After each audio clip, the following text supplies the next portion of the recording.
With the 18th pick in the 2017 NBA Draft, the Indiana Pacers select TJ Leaf from UCLA. What is up, Pacers Nation? You are listening to the Pacers Post Up, brought to you by the brothers of basketball, Brad and Ryan. We are taking a walk down memory lane, more specifically the Kevin Pritchard Draft Era. As draft night kicks off on Wednesday in the NBA's new two-night format, Indiana will not have a pick on night one, but will be very busy on night two with 3 second-round selections. And we got to say, the KP era has been a bit hit or miss on draft night, but it is all arrows up over the last couple seasons. We're getting into that and more right here on the Pacers Post Up. All right, Pacers fans, we are back for yet another episode of the Pacers Post Up. Ryan, this is kind of an odd time. We are getting into draft season. I can't believe, we haven't been to the conference finals in a long time. And so the amount of time that you're typically waiting from the end of the season to get to draft day feels a lot longer in the past than it has this year. So we're looking forward to that. The unfortunate side, or however you want to look at it for the Pacers, is not a lot on the top side of the draft. The NBA has moved to a 2-day draft. It seems like every professional sports franchise is trying to maximize the amount of eyeballs and attention time and things. And rightfully so. The sports calendar is literally year-round if you are a multi-sport fan. So we've got a 2-night draft. The Pacers, at least going into it, don't look to be much of a factor on night one. We don't have a pick in the first round. Now, that's not to say that, something we couldn't facilitate a trade, or I don't think we're going to look to be too aggressive with where this team is at. We can talk about a little bit of that today. But what Ryan and I want to do, instead of kind of diving into prospects and where this thing could go pick-wise, frankly, we've talked about on this podcast, not a lot of college basketball getting watched between either of us. So we're going to take a look back on really the Kevin Pritchard era from a draft perspective. Because if you've got a case of recency bias, then you might say, oh, we're really doing well. But the reality is the first several years of the Kevin Pritchard, Chad Buchanan era were a little bit challenged from a draft perspective. And I think what we're seeing in the league overall is the importance of building teams through the draft. And if you look at the last couple of years of title contenders and winners, you don't have to look that further than the last, just the series we had, Celtics-Mavs, headlined by Jason Tatum and Jaylen Brown on the Celtics side and Luka Doncic on the Mavs side. Nuggets the prior year, Jokic, Murray, Michael Porter Jr. Really the last two dynasties, if you want to call them. Warriors, Curry, Klay Thompson, Draymond, Spurs, whether it was Duncan Robinson, Ginobili Parker, or the Kawhi championship, Bucks with Giannis. The bottom line is you got to hit through the draft. And so we're gonna kind of take a look back. And the first year that Kevin Pritchard started as GM was 2017. Larry Bird resigned in May of 2017. Pritchard slides over into the president of basketball operations. And man, we kicked things off with a bang. So Ryan, I'll let you kind of dive into 2017. Let's just kind of go through this, talk about hits, misses, things like that, and then we'll bring it to more current where we're at today and what we've liked in the last couple years. Well, this would have been a perfect time for your cat Taika to come in and give us another wah, Yeah, right. Because 2017 is, I think, amongst all Pacer fans, kind of lives in there. It was the TJ Leaf draft, pretty much, and he said it, we don't watch a lot of college basketball. Just watching his highlights on draft night, the clips they show on ESPN, I was pretty sure he was a bust from day one. Yeah. And that wasn't a hot take. I think most Pacer fans agreed with it. We kind of had that eerie feeling that he was going to be that pick. Yep. And we took him. It was a classic Indiana pick at the time, taking a white guy who they tried to say he was like an athlete, and he had like the vertical leap, but he wasn't an athlete in that term. He was a string bean. Yeah. I mean, he did not come off as the he wasn't the DK Metcalf of the draft, right? And I understand, crossing sports there, but it was another one of those I guess I'll say this. When Kevin Pritchard took over, I thought, okay, maybe we're going to turn a new page. Turn the leaf, if you will, right? This gave me all kinds of shades of Tyler Hansborough. And it was one of those things where you're sitting there on draft night, and I have it written down because, frankly, I'll never forget it. You had John Collins taken right after, who was a sophomore coming out of Wake Forest. He was the obvious pick there, too. Same position, way higher upside, clearly, and obviously passed on him. For sure. And that was who I wanted us to go with. And, guys like Jared Allen, OG Anunoby, Kyle Kuzma, all, bigs, if you will, that were taken shortly after TJ Leaf. It was really apparent to me. It's almost, and again, I'm not sitting here saying that we're NBA scouts or that we're Kevin Pritchard, who has decades of experience in the league, but it took about 5 minutes in Summer League to realize he didn't fit. He didn't pass the eyeball test. He was not ready for the NBA game, and the delta that he was going to have to span was too much. I don't even know, where is he?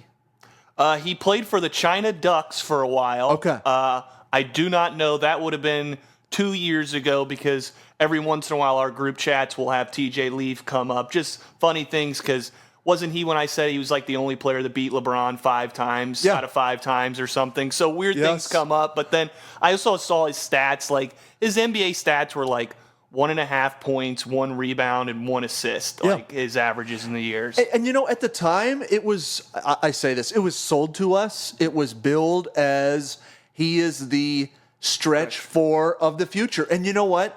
I will give credit to Kevin Pritchard for acknowledging that is where the league is going. And we, that was 2017. We're still seeing that sort of be, the law of the land, if you will. So I understand the thought process, but man, when you look at a guy like OG Anunoby and the impact that he just had in 2 games of our Knicks series, and he factors to probably be landing somewhere between $30 and $40 million this offseason on a per-year basis.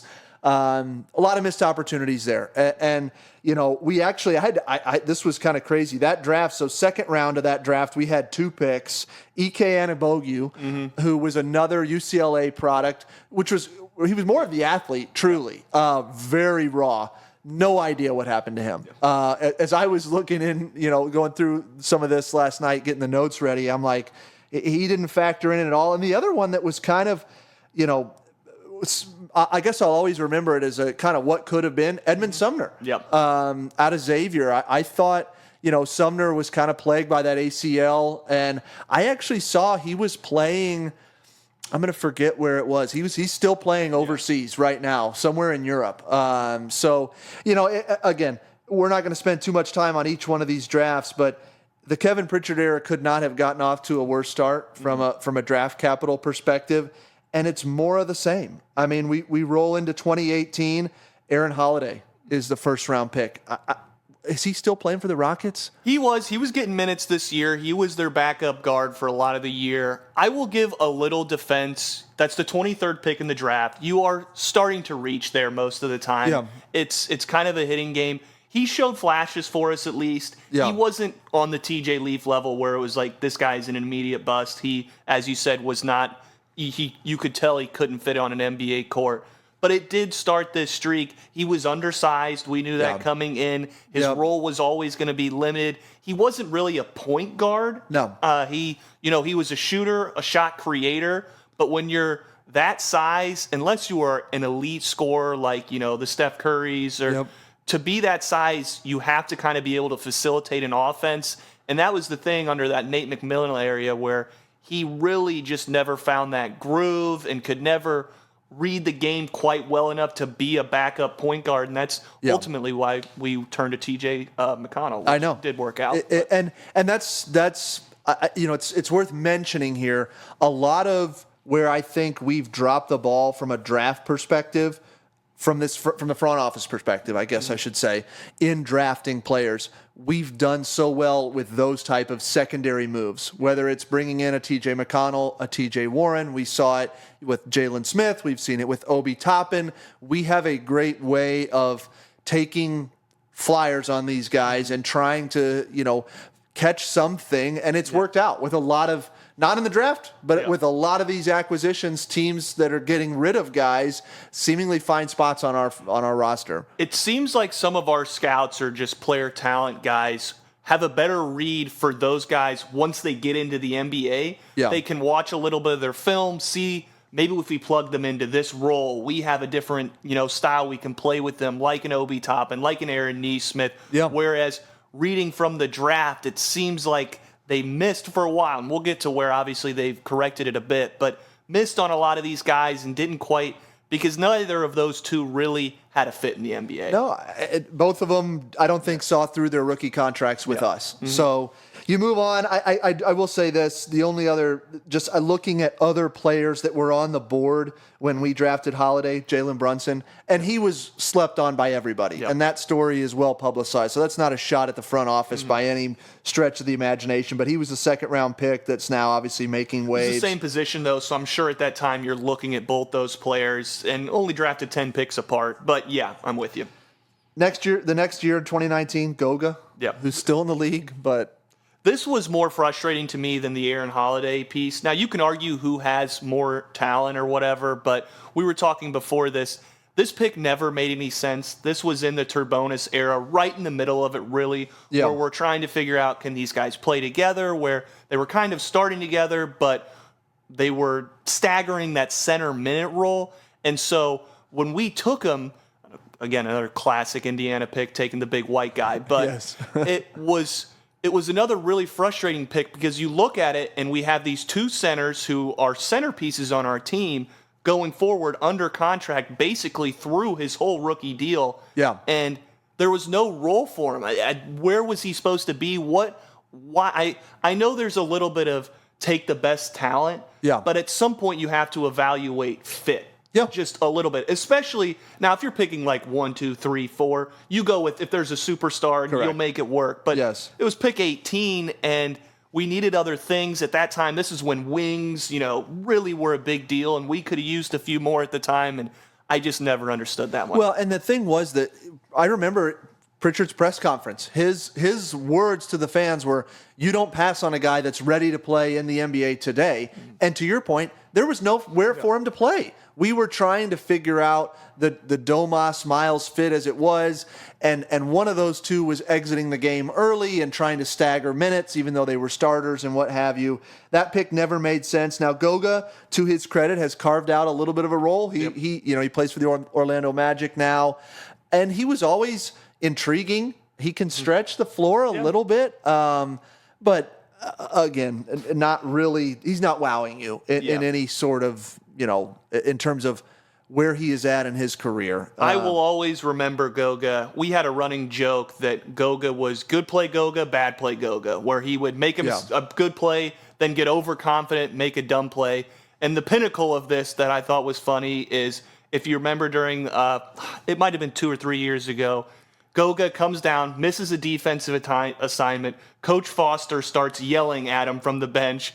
Goga comes down, hits a 3, turns over to Coach Foster, tells him to sit the fuck down, and then breaks out. This was the pinnacle of where we needed to break up that team. Yeah. And there was almost a brawl amongst the coaches and team at that point, and that will always be my Goga memory. Well, I don't know how you top that. I guess in my mind, I'm looking at it, it's like, you can't miss in the draft. We missed 3 years in a row. And we were mediocre for those years. And we were. And I guess that's what, the whole point of this particular episode is looking back and saying, you want to know why it's been 10 years since we had a playoff series win? We were missing across the board, and there was talent available. The next year, 2020, we don't have a first round pick. That was part of the Malcolm Brogdon trade, which I guess I'll look at that in two ways. Brogdon, I never liked. Really, from the moment that we got him, it was another one of those things where when you watched him play, it was a pound the rock for 20 seconds, and then, don't get me wrong, he's a talented player, but he was never the facilitator that this team needed him to be from a point guard perspective. But hindsight, or you look back now, we got draft capital and Aaron Nesmith from dealing him. Mm-hmm. So we'll kind of leave 2020 there because there was no pick. And then we start to get into some weird stuff. 2021, Chris Duarte and Isaiah Jackson, both in the first round. What do you make of Duarte? Yeah. He is one of the most interesting picks because there's not many rookies who come out, are clearly NBA ready immediately. I think he averaged close to 13 points a game that season, played good defense, was kind of a two-way, had a mid-range game, had the three. He was even after when KD was on the Nets, was getting a lot of praise from those guys who thought he was going to turn into something. And I think we all did. Why wouldn't you? From the film we watched, and there is a little bit of risk at the time. That was kind of he was an older player drafted at 24 years old. There was the Moses Moody. Who do you take there? Yeah. Just kind of the younger wing or the more ready wing. Now, the mistake there was probably we were still trying to win with that team, and we wanted a new starting wing. Whereas looking back, you're probably like, we should have taken the guy with more upside. Now, the truth is Moses Moody's had flashes with the Warriors. He's not, eating us alive. It's not a pick like the TJ Leaf where you could add OG or something. So it's really hard. And, I thought maybe with the Kings this year, he'd be able to flip the script. They need a little bit of wing help off the bench and still, was in and out of the rotation and just didn't crack it. I feel like a lot of it was confidence. I mean, he came into the league with an edge, and everything he put up, I feel like he thought was going in. And I was just beyond impressed. And frankly, for most of his rookie year, it was sort of how do I say this the right way? When we drafted Bennedict Mathurin, and we'll get to that, it was almost like, okay, we're going to draft a guy that really plays the same position as Duarte had such a good season and factored to be in the lineup but then it was very obvious very early that he was, I don't want to say shot, but he just wasn't. He was out. It was one of those, he had an injury to start the season, and he just, when he came back, he missed like the first month or so. He never got in a groove again. No. With the team, it almost like you said, Mathurin had plugged his role, and they're both score-heavy guys on the offensive end. And once that had happened, Duarte, like you said, had lost a little confidence. Maybe had lost a little step that year just with the injury, and never got back in the swing of things. Yeah. Jackson's one that we traded up for. So Isaiah Jackson, I think we had maybe an early second-round pick and moved up into the first round to take him. I can't remember exactly what it was, but I know we made a move to get Isaiah, and he was raw when he came out of Kentucky. I think we drafted him at maybe 19 years old. I have to say, I don't know what to make of Isaiah because we really haven't seen him play a significant role until the last 2 months of the season. And so he's always had the athletic flashes. I think what I am encouraged by, at least as we start to get into Jackson and really the next rung of players that we're going to talk about here in the next 10 or 15 minutes, I think our player development has taken a turn in terms of, and I don't know if that's Carlisle or a staff. We've obviously changed over some people on the staff in the last few years, but it seems like our young guys are starting to add different parts and pieces to their game. And I think you're seeing that with Jackson because, frankly, when he entered the league, it was dunk or bust. And his defense has improved. He's put on a little bit of size. And I think factors to be our backup big going into next season. Am I wrong on that? No, he has to be. And you're right. His most consistent role we've seen in his whole Pacers tenure was this year's playoffs. Yeah. Is the most we've seen of the run. Now, his minutes weren't super high, but it was the first time really where he got a string of games together that weren't due to injury, basically opening his position up. And you're right, though. That pick is now where we can see there's going forward. There were players in our playoff rotation, 3 of them in the drafts coming up forward, and that's not including Mathurin and Walker, who will most likely factor into our playoff rotation next year. Yeah. So, but this is what we mean when you get stuck in mediocrity and you miss on all these picks, and basically your picks go out the door for almost nothing, or some second-round picks like Duarte did. That's where you find yourself in the mud where, like, the Bulls are right now and teams like that. And so it's great to be out of it finally. It took some time, but I don't know what changes in – you said it, the player development changes. I don't know what changed in scouting in terms of maybe we mixed it up, brought in some new people that started to see different things, but we'll get into the next year's draft. We start to see us – and – some of it helps. Some of these picks are going to get a lot higher, whereas most of these picks are in the 17 to 20 range, which is is not an easy place to pick by any terms, especially, I mean, if we're talking like this year's draft, it's a whole crapshoot. Well, I'm glad you brought that up because I think it's a perfect segue or sidebar here before we get into 22 and 23, which is to say one of our Achilles heels as a franchise has been to not bottom out, to not accept the rebuild, to always say we're building a playoff caliber team. We're not here to have entertaining losses or whatever you want to call it. But I think what we have seen in the last 2 years is that when we decided that it was rebuild time, that we were going to move on from the Domas, Miles, Brog, I mean, that was not working and never was going to work. I think we had one of our worst seasons, obviously, that year, 21, going into 22. And we've, again, done a great job over the years of getting draft capital assets to where you can get second-round picks or late first-round picks in addition to your early picks. And that's really, I think it probably makes sense, Ryan, I know I'm going off a little off script, to just talk about 22 and 23 together and sort of run these drafts down because every single player, now granted, it's not 2017, so these guys haven't flushed out. Some of these guys don't factor in. But you're talking about Bennedict Mathurin, 6th pick overall, 22. First pick in the second round is Nembhard. Later in the second round is Kendall Brown. That's your 22 draft. And then 23 is Jarace Walker with the 8th, 7th, 8th, whatever, overall pick. Ben Sheppard, 26 overall, late first. And Isaiah Wong, 55 overall. Actually, Oscar Sheway wasn't drafted, but he's brought in the building. Everybody's still on the team. Yep. Okay? I'm going to pose you this question because we're seeing two things. One, the importance of the young draft pieces factoring in. Now we're in a situation where we have to talk about future state, long term. Can we pay all these guys? I don't know. Who are you most high on? Of those, really, let's call it 4 players, the Mathurin, Nembhard, Walker, Sheppard. Who do you think has to factor in this team and you believe will factor in this team long term? Call it recency bias. We talked about it last podcast. It's still Nembhard for me. Is it really? Okay. It is, and there is a little bit where you can still argue to me that Mathurin has a higher ceiling, that Walker has a higher ceiling.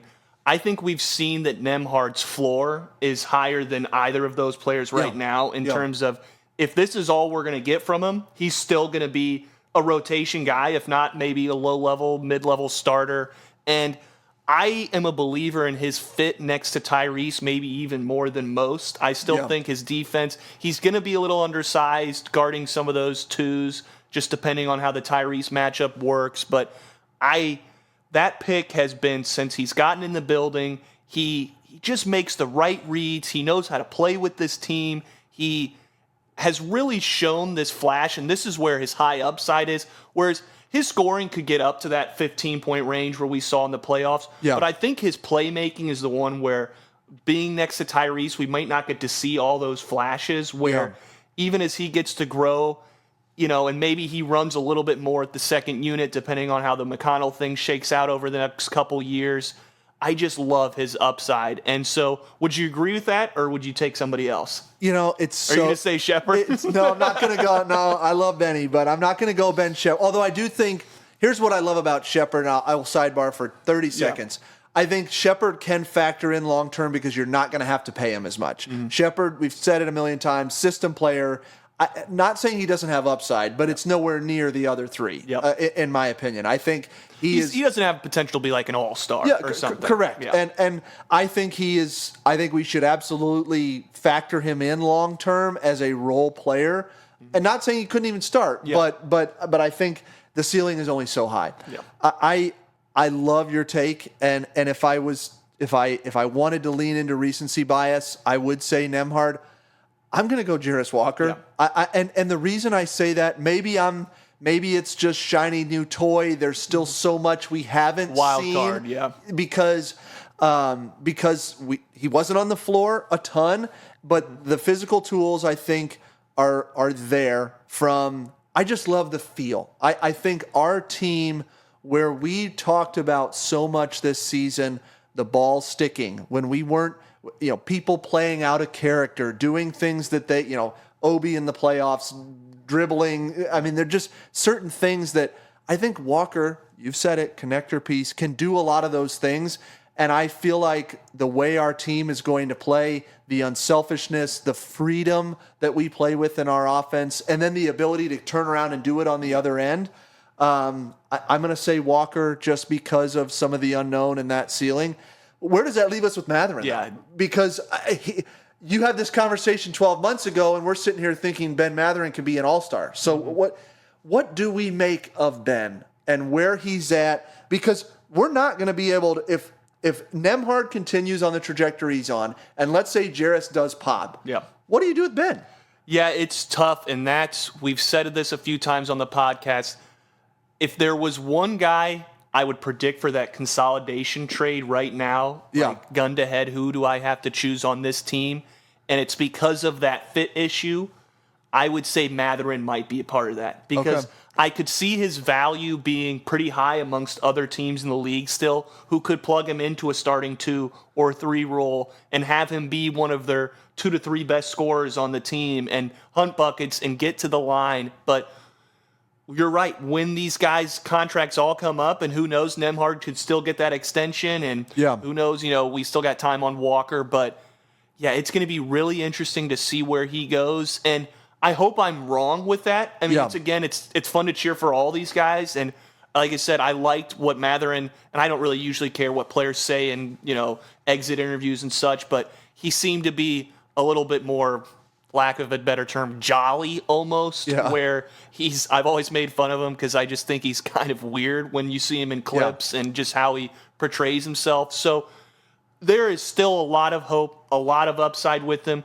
He's probably got at least the highest scoring upside of any of those guys still to this game. I mean, we've seen him do it, I think his rookie year in his, he was getting limited minutes, still getting almost 16, 17 points a game. So there's a lot to love with all these guys, and it's going to be tough because if they all pop, there is no way for them all to stay on the team. No, I don't think there is, just from a salary cap perspective. Now, the cap can go up and what have you. I think it would be interesting to see how the Nembhard, if we do get an extension done, there hasn't really been a lot of rumblings on that. The TJ, so I don't. What is? Have you seen who reported that? Shams reported it on the Pat McAfee show. But I will say sometimes you have to go and watch these because McAfee was talking about how he doesn't want TJ McConnell to leave. TJ's his guy. He's going to be in Indiana for life. And then Shams comes in and says, well, I hear they might be looking for a long-term deal to keep him in Indy for life, basically. So you kind of have to read. He was kind of playing into it. And then once Shams says something, though, all the other reporters start grabbing it and, Indy's working on this. And I even had a guy come up to me today and was talking. He was like, do we think, TJ's going to get that extension? I said, I'd love to see it, but I do think priority 1 is still Nembhard's extension. 100%. Now, if Nembhard's not interested, then you could move on to TJ and start looking at the future implications, but that's where I would start. Well, and he may not be. Nembhard, it's funny, I was listening to the Alex Golden Setting the Pace. They had Nembhard on the pod, and Alex, to his credit, asked him about his contract situation, and Nembhard gave him absolutely nothing. So typical Nembhard.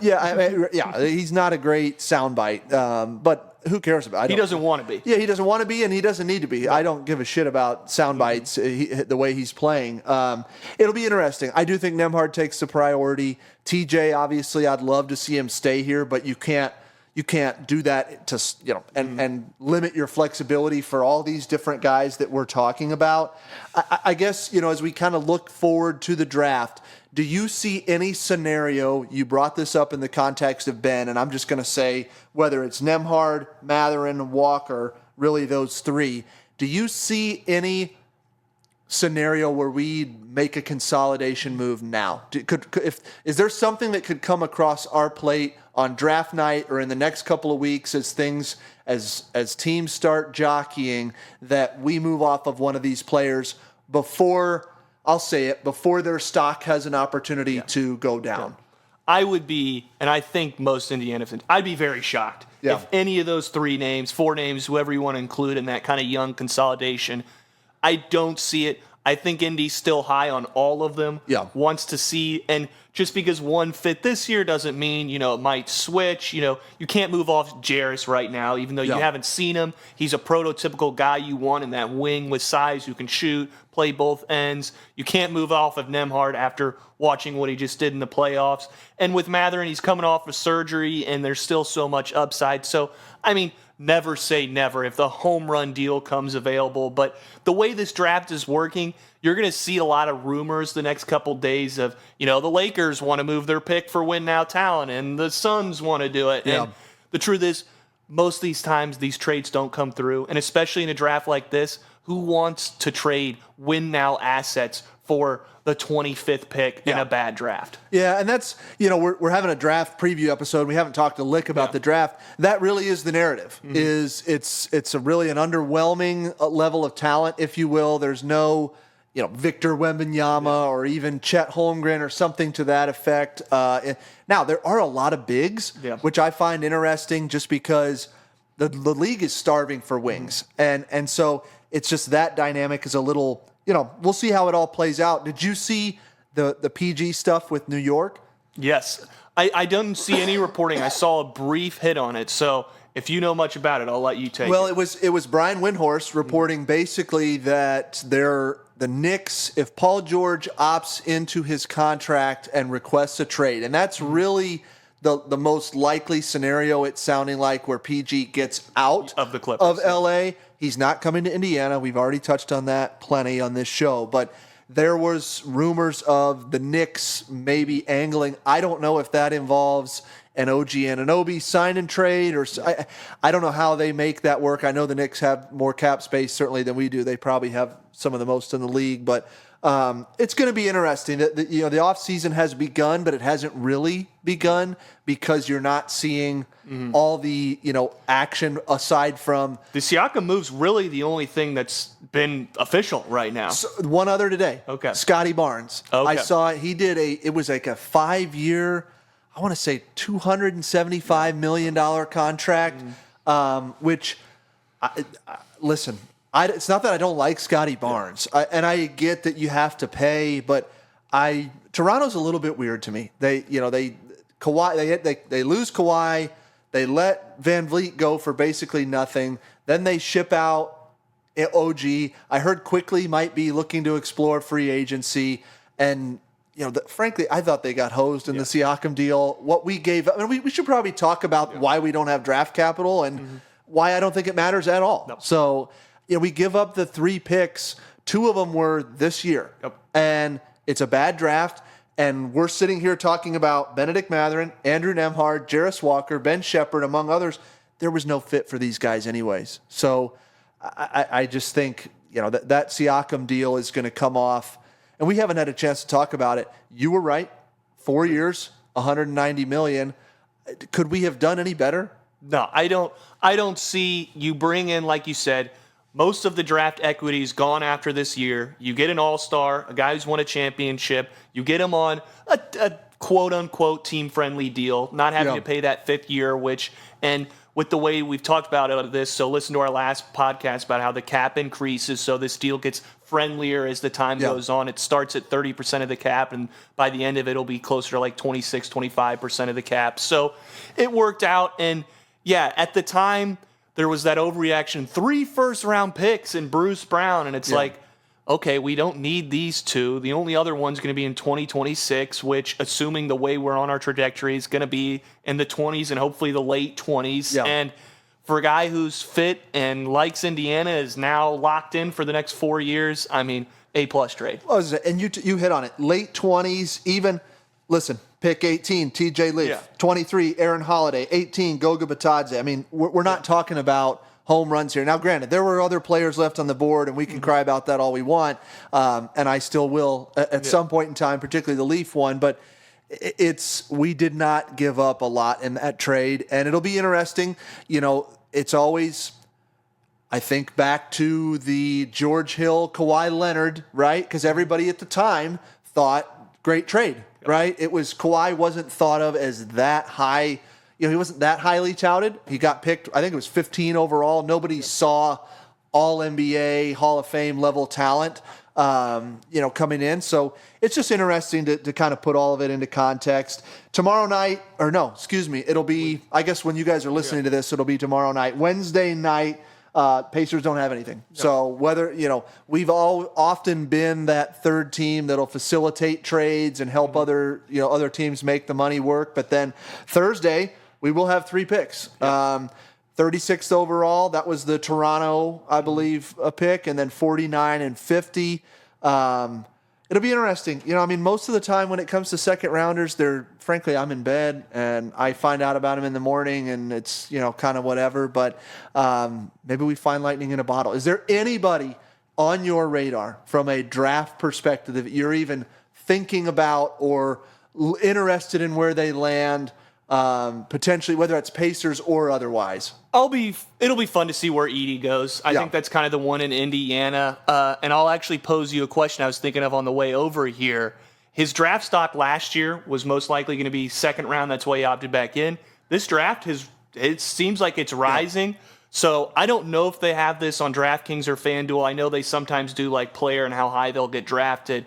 But if I were to pose to you, at pick 17.5, would you go over or under for Zach Edey on the board?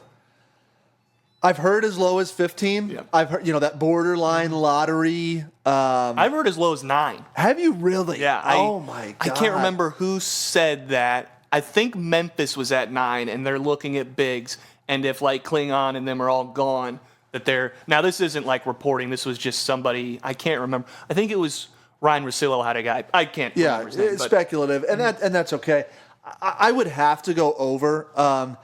And that's, listen, I love Edey, and he has done a great job, I think, in terms of diversifying his game. I'm not going to sit here and say that he is a great outside shooter, or he's going to be the next, Embiid that routinely stretches it to the three-point line.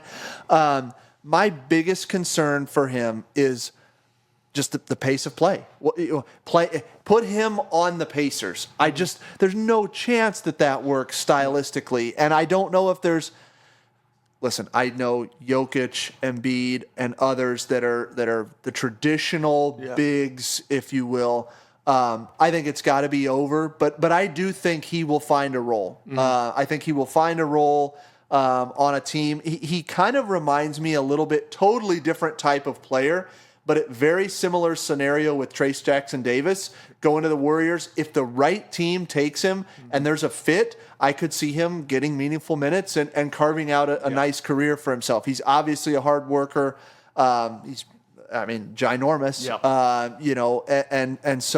But with the way the league is going, the Chet Holmgrens, the Victor Wembanyama's that are these uber athletic, up and down the floor, Edey's just not that. So the only other one, and I'm going to forget the guy's name. I had it written down, and I didn't print it out. But I would love to see the Pacers take a shot at he went to Oakland. The guy, Golke? Yes, Golke. I know we brought him in for a workout. This is a guy that, and I have no experience watching him other than what he did against Kentucky, 10 3-pointers in the in the first round, eliminating UK, which is always a glorious thing.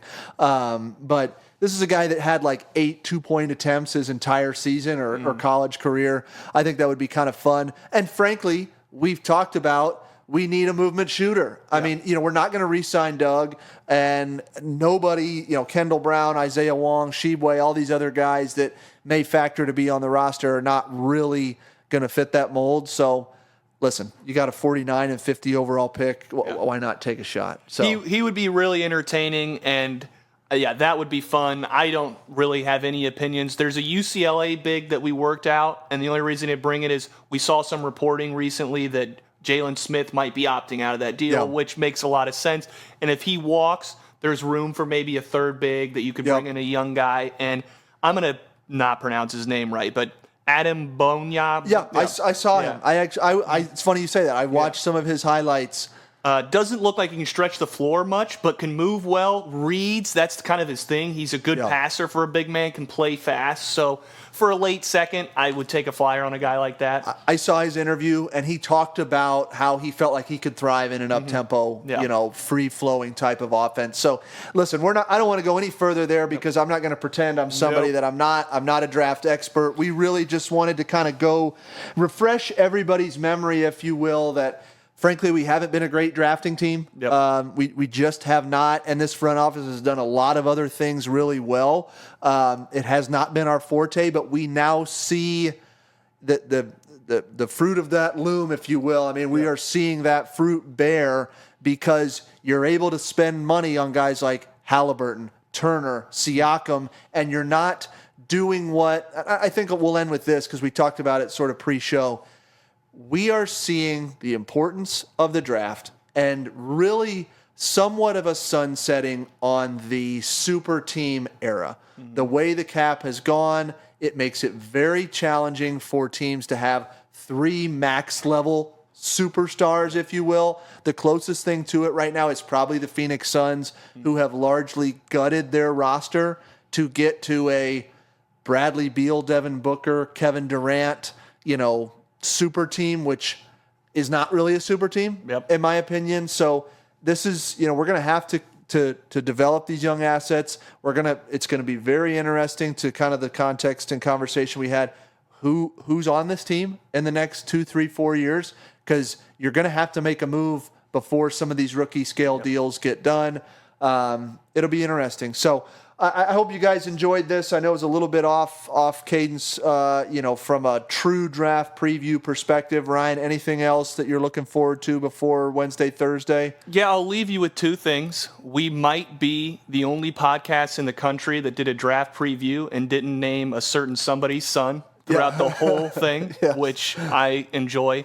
And number 2, the only other thing I wanted to bring up on these, and you were kind of hinting at it when we were talking about these teams, and we were stuck in mediocrity right now, where the Raptors haven't really bottomed out. They made all those trades for players that were kind of win now with R.J. Barrett and quickly didn't get a lot of assets. The Bulls are kind of in the same position.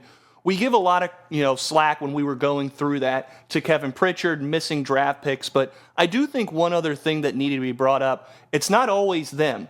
The owner, Herb Simons, that time, there were rumors that KP, after Paul George wanted to get out, wanted to tank. Wanted to send PG for picks and all this. And Simon says, no, that's not the way the Pacers do it. Yeah. We want to be competitive.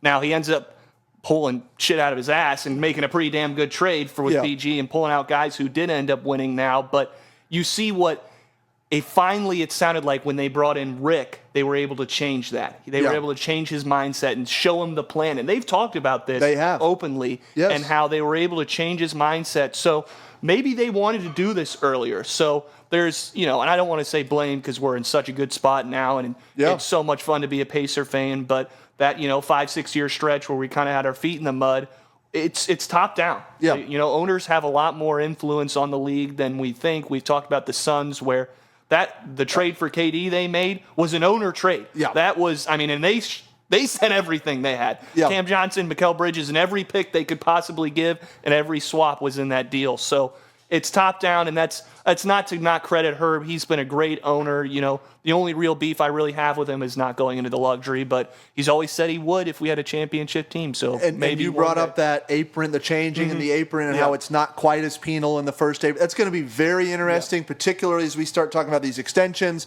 What happens with Obi? We really don't have any news on that. Yep. We'll certainly circle back to it, but I think Pacers fans should be encouraged for this. If nothing else, you just touched on it. There was a plan here, and they talked about we're 2 years into a rebuild, and there was a timeline of we want to be a playoff contending Eastern Conference type team, Eastern Conference Finals type team, and they had a roadmap to get there. And I think we are seeing the pieces come together. The puzzle has not certainly been completed yet.